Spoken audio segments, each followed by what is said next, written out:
Quería hablar ahora sobre la gestión cultural, que tienes una larga carrera. En concreto, en 1992 fuiste asesor de la Fundación Spain 92 y director de la revista Encounters en Washington. Pero sobre este tema estoy interesado qué pasó el 12 de octubre de 1992, porque fuiste promotor y firmante, como representante español, de la Declaración de Respeto por las Naciones y Culturas Indígenas del Hemisferio Occidental, junto con 20 líderes de las naciones nativas americanas. Es un hecho que yo creo que es histórico y me gustaría que nos comentases la situación. El... Bueno, muchas gracias por preguntar por esto, porque efectivamente es un hecho poco conocido dentro del mare magnum de cosas que pasaron en el 92, dentro de lo que se llamó el quinto centenario, y bueno, nos cupo un acto y una situación que yo creo que fue muy honrosa para todos nosotros, para todos los españoles y para todos los pueblos nativos de América. Yo vivía en Washington con mi amigo Rafael Mazarrasa, que era el director de la fundación, yo era su asesor y yo me encargaba de los programas indígenas y nosotros, pues, entre otras cosas, como has dicho tú, yo dirigía una revista, aquí tienes una portada de Dalí, estupenda, aquí tienes una portada de Lorca, y nosotros nos dedicábamos a hacer pues numerosos programas culturales, bueno, pues que tenían que ver con España entonces, que por primera vez tenía un poco de dinero y empezaba a hacer actividades, las carabelas famosas que iban a llegar allí a Nueva York el 12 de octubre y todo aquello. Pero claro, a medida que se iba acercando el quinto centenario, entablamos relaciones con los pueblos indígenas que allí le llaman los Native American Peoples de las Américas, los pueblos indígenas americanos que en Estados Unidos son una asociación muy importante, y entonces yo empecé a visitar a las distintas comunidades indígenas, a sus delegados, ellos tienen hasta universidades, me acuerdo que fui a la Universidad de Cornwall, donde me entrevisté con los líderes de la tribu de la Casa Larga, que son todos los Cherokee y los Sioux y todos los que están, por ejemplo, en la frontera, en las fronteras de Canadá y en el norte de Nueva York. Estuve visitando a los indios Pueblo, que están en Nuevo México. Y bueno, y empezamos a ver cómo podríamos hacer algo. Pero claro, enseguida los indígenas nos dijeron algo que era absolutamente muy claro. Nosotros no vamos a celebrar nada con ustedes porque para nosotros el quinto centenario no es una celebración. Para nosotros el quinto centenario es un aniversario de cuando nuestros pueblos, no solo por ustedes, sino por todos los europeos, empezaron a ser nuestras culturas destruidas y evidentemente nosotros no podemos celebrar eso.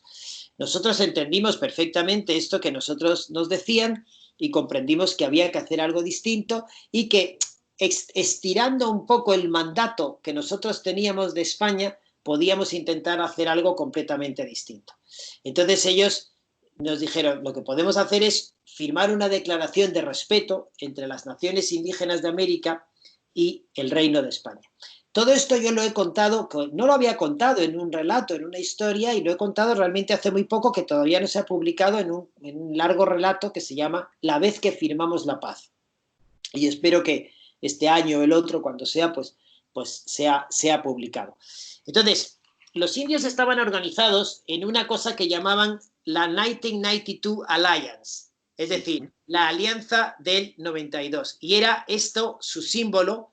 Y entonces ellos aquí habían agrupado a todas las organizaciones que colaboraban con sus actos del quinto centenario. Entonces, nosotros empezamos a elaborar un manifiesto, esa declaración de la paz. Ellos pedían que, bueno, pues que nosotros reconociéramos efectivamente todo el sufrimiento que habían tenido ellos, y porque si no, no podrían firmar ese documento. Estuvimos trabajando en ese documento durante muchos meses, como es lógico, hasta que llegamos a un documento que nos parecía a todos adecuado.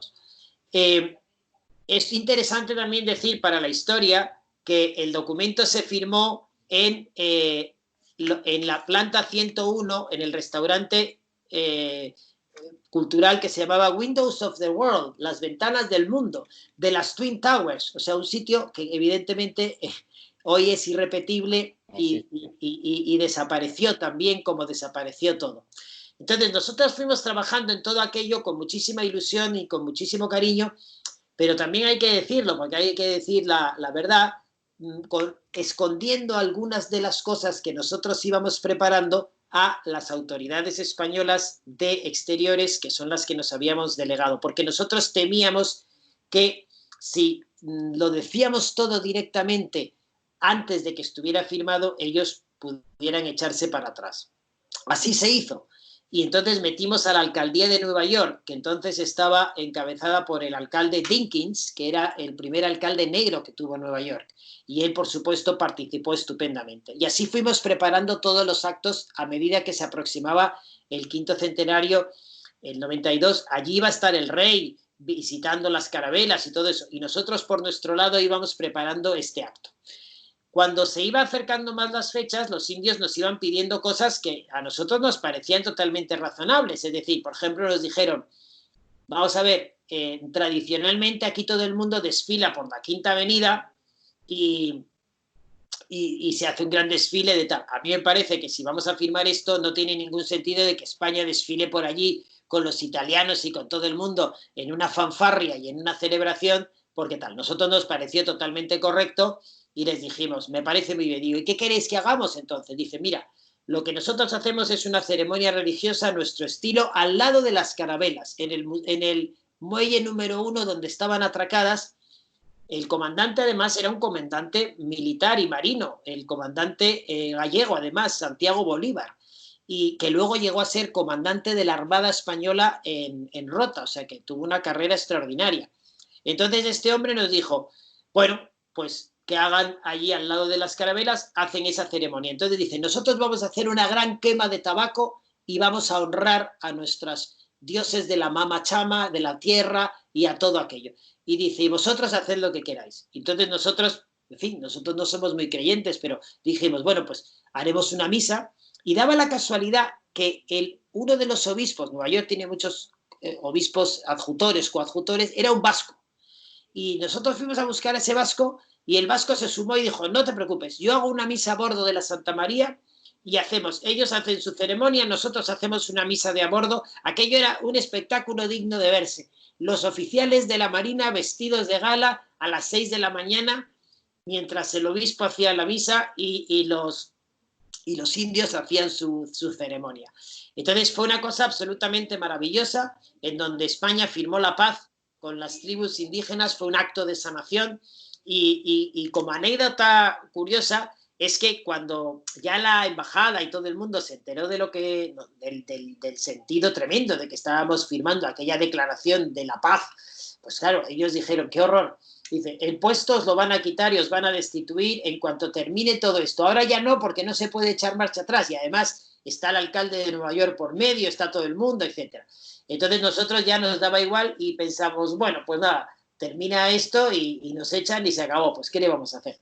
Pero la otra anécdota absolutamente maravillosa, y yo creo que tiene que ver con las ceremonias que nosotros habíamos hecho, tanto los indígenas como nosotros, es que ese día, el 12 de octubre, en un editorial conjunto inédito del Washington Post, el New York Times y el Herald Tribune, de repente, editorial, en esos periódicos americanos largos como eran antes, y entonces dice, por fin España ha hecho lo que tenía que hacer. Por fin España, en vez de salir a celebrar con bombos y platillos y fanfarrias, ha decidido hoy, el 12 de octubre, hacer una ceremonia para congraciarse con las naciones indígenas de América, reconociendo sus derechos históricos, reconociendo su historia, reconociendo todo. Claro, aquel editorial causó un impacto extraordinario en Madrid, que lo vieron inmediatamente, y en todos lados, porque el Herald Tribune se distribuye en toda Europa. Y entonces aquello nos salvó el puesto, y aparte de salvarnos el puesto, fue el colofón perfecto a nuestra alianza aquí con la alianza de los pueblos indígenas de América. Así que ese fue el momento en que España por fin hizo la paz con todos los pueblos de las Américas y la verdad es que yo creo que fue una de las cosas más bonitas en las que he podido participar como gestor cultural, que la gestor cultural, como se ve, es muy compleja y tiene muchísimas cosas, o sea que pues, no se sabe uno por dónde empieza y por dónde va a terminar.